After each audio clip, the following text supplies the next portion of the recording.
40 लाख के इंश्योरेंस के केस में कुछ दिनों पहले एक महिला की हत्या कर दी गई थी, जिसका शव जो है वो अंकोड़िया के पास से बरामद हुआ था। तब इस मामले में वडोदरा शहर पुलिस विभाग की काफी सराहनीय कामगिरी देखने मिली है। पुलिस की ओर से इस मामले के आरोपियों को गिरफ्तार कर लिया गया है।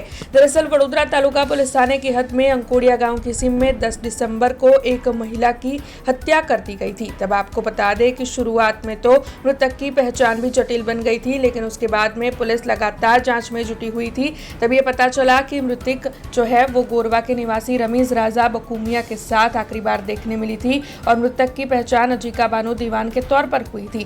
तब आपको बता दें कि आरोपी की पूछताछ शुरुआत में जब की गई तब उसने बात को टालने की कोशिश की, लेकिन उसके बाद आरोपी ने अपना गुनाह कबूल लिया। तब आपको बता दें कि मृतक की बड़ी बहन फिरोजा बानो उर्फ अनीता के साथ मिलकर आरोपी ने इस वारदात को अंजाम दिया था। 40 लाख रुपयों के इंश्योरेंस की लालच में इन दोनों की ओर से महिला की हत्या कर दी गई थी। तब रमीज राजा और साथी फिरोजा बानो, इन दोनों आरोपियों को इस वक्त पुलिस ने अपनी कस्टडी में लिया है और साथ ही इस मामले में पत्रकार परिषद के तहत ज्यादा जानकारी दी है। परम दिवसे वडोदरा ग्राम्यના વડોદરા તાલુકા પોલીસ સ્ટેશનની અંદર આંકોડિયા નજીક એક અનનોન ડેડ બોડી પોલીસે મળી હતી। તે ડેડ બોડીને જોતા અંદાજિત 30થી 35 વર્ષની એક મહિલાની એ ડેડ બોડી મળી હતી। ડેડ બોડીનો ફોરેન્સિક પીએમ કરાયા પછી પોલીસે એક જાણ પડી કે it is a case of strangulation અને ગળા ઘોંટવાના કારણે આ મર્ડરનું બનાવ બન્યું છે તેવી રીતેની હકીકત સામે આવી।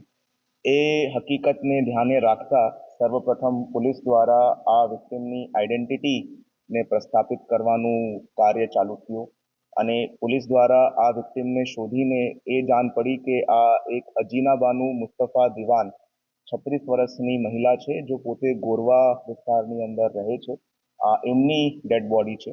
એમના પરિવારને સંપર્ક કરતા એ અગાઉના રાત્રે 8 વાગ્યા પોતાના ઘરથી એકલી નીકળેલી હતી એવી રીતેની માહિતી પોલીસે મળી હતી। પોલીસ દ્વારા તાત્કાલિક પછી એમના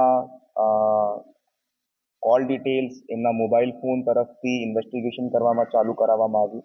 એ સાથે જ સીસીટીવી કેમેરા બનાવના સ્થળના અને એમના ઘર તરફથી જો એ નીકળેલા હતા તેમને ટ્રેસ કરતા કરતા પોલીસ જો છે તે આર્ય હાઇટ્સ પાસે એક ચોકડી ઉપર પહોંચી।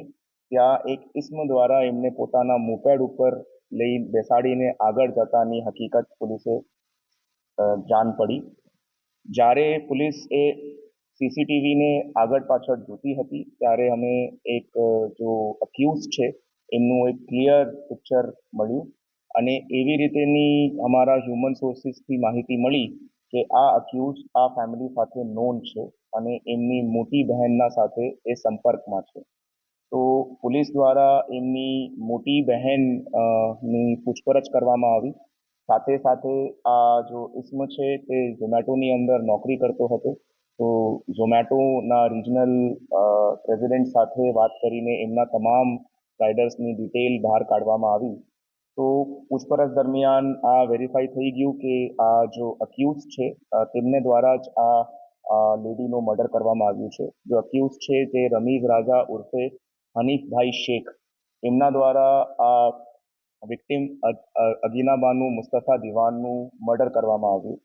हमसे जुड़े रहने के लिए हमारे YouTube चैनल को सब्सक्राइब करें और नई वीडियो की नोटिफिकेशन के लिए बेल आइकॉन को दबाएं।